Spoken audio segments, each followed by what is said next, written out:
This is the latest touchscreen model on the market. Everyone, test the touchscreen now.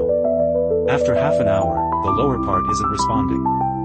The upper section isn't working either. See, can't swipe through. It won't swipe.